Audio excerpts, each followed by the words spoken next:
திமுக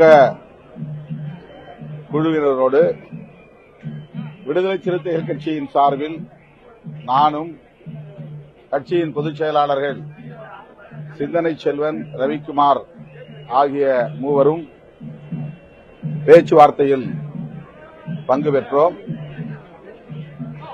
2026 சட்டமன்ற பொதுத் தேர்தல் வழக்கமான சராசரியான ஒரு பொதுத் தேர்தல் அல்ல. இந்த தேர்தலில்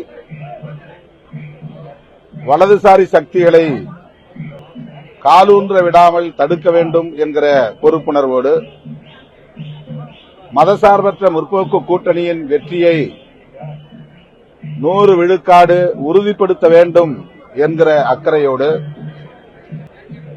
இந்த கூட்டணியில் விடுதலை சிறுத்தைகள் கட்சி ஒரு அங்கம் என்கிற அந்த உரிமை உணர்வோடு எங்கள் கருத்துக்களை பகிர்ந்து கொண்டோம்.